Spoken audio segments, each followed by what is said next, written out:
Hey, it's your pal Fernbark. It is the Cinco de Mayo today, and I'm going to do some fish tacos.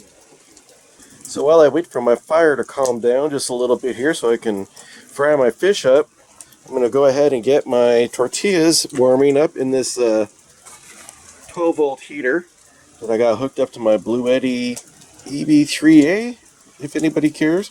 Anyhow, just going to go ahead and plop these in there. Really not much to see. And there we are. I got 3 tortillas in here. I'm just going to close this up. It's actually pretty warm in there already. I brought enough fish for 3 tacos, and that's what we're going to do. Well, it's starting to finally calm down a little bit. Oh, I got a brand new bottle here, I guess. I need to peel that off. Get me a new bottle of peanut oil.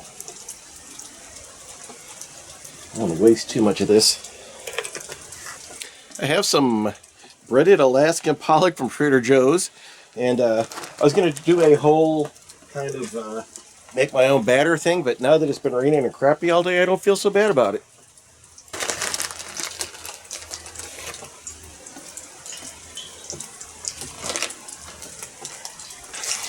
I had to move the pan to the center of the fire just so it's not getting as hot as I wanted it to. And so I'm pretty glad I only put 2 in here on the first batch, although they are eventually getting brown. We're going to let the pan heat up a little bit more before I throw some more in there. Let's get a little more vigorous action on here now that this had a chance to heat up a little bit more. Oh yeah, that's like more like it. I'm going to go with 3 this time.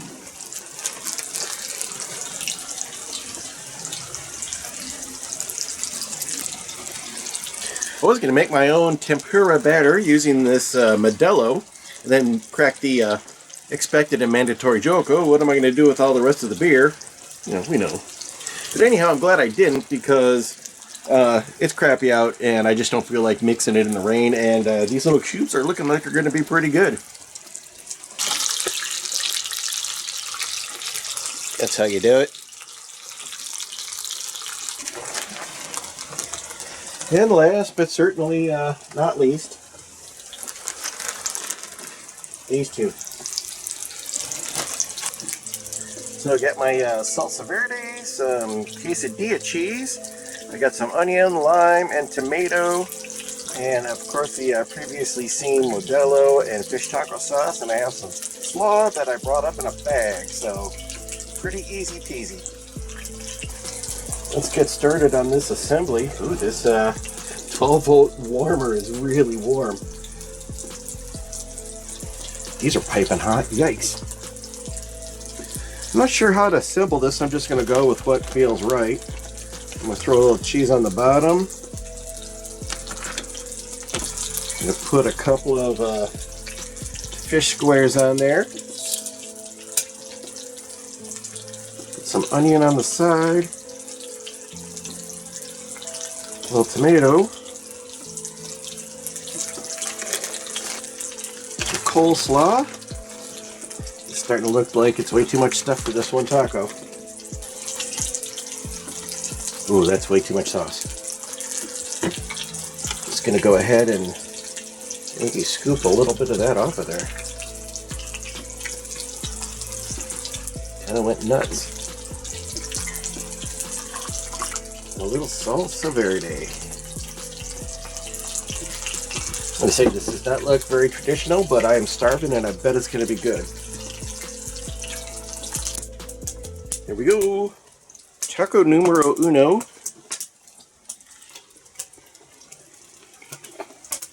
Mmm.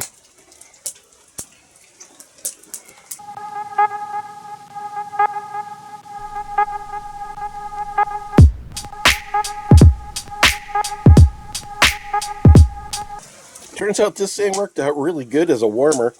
I got my fish on top here, and my tortillas are hiding down here on the... Oh, that is smoking hot. Yikes.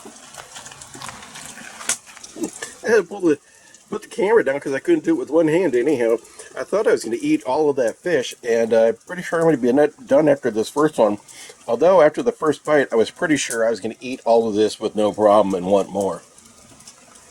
I lied. This is number 3. I can't stop eating these. I am getting very, very full though. I hope all of you have a wonderful Cinco de Mayo, which are not, I guess it's already passed because that's today, and you won't see this till Wednesday at the earliest. Anyhow, cheers. I hope this is the best easy fish taco video that you guys see several days after the Cinco de Mayo. Adios. Time for our early May plant update. This is the rhododendron, and I honestly don't know if this plant's going to make it through the year. It is starting to bloom, but it really doesn't have a lot of leaves left, which is hard to tell in the background of green. I got to get back in here pretty soon and clear some of that stuff out. I was able to get a net over my apricot tree before it got deforested by deer and or elk. So far it's holding up pretty good, but it does lack a certain aesthetic appeal. And then of course right next to it is the native rhododendron, which is starting to bloom. We got the pink flowers, but that'll blast out here pretty soon. I'll probably be on vacation when that happens, so I'll probably miss the whole thing. So it's hard to tell. This actually looks like nothing much. In fact, it might look kind of disgusting the way the leaves are kind of brown, but I assure you it's actually recovering pretty good. It's a Madrona that got knocked over in 2021, I want to say, but you can tell it's growing because you see right here this green part. This is all brand new that's just grown up in this spring, so it's growing out of a tree that got tipped over. This is a foxglove plant. It's about 2 feet high. This will be blooming in a couple, 2 weeks or 3 maybe. This is another Madrona that's making a comeback from being crushed in a storm. Not sure what to do about this Madrona. It's hard to see, but there's a trunk, yeah, this is the trunk. It got tipped over, and that was actually my fault, not a storm. But it's still growing. I don't know what to do about it, but you can see it's kind of hard. I'm trying not to trip on blackberries, but you can see right here it's taken off. So it refuses. Nature finds a way. You got foxglove growing all around my solar panel, so that's kind of a problem. And then I have some irises right here, which are kind of hard to see. But that, looking for my finger right here, this will probably bloom while I'm on vacation, and I'll miss that whole thing. Same thing with that one right there. These sticks are actually Rosa Sharon, and they are late bloomers to be sure, but it's not dead. I can see little tiny buds growing on it. All these irises are not blooming, which is kind of frustrating. They bloomed really good like the first year, and this is of course yucca plant, and then pretty much nothing after that, which is a huge disappointment. It's my red bush and my other rhododendron, which is getting ready to bloom. They make a really pretty flower. This is a variegated something or another that I brought from Wisconsin. I can't remember what the heck these are called. Same thing, just a little bit different variety. Another one right over there. And my lilies are really going gangbusters again this year, so should be getting a good crop, but that won't happen until June. I think that's an azalea. It's just kind of doing its best.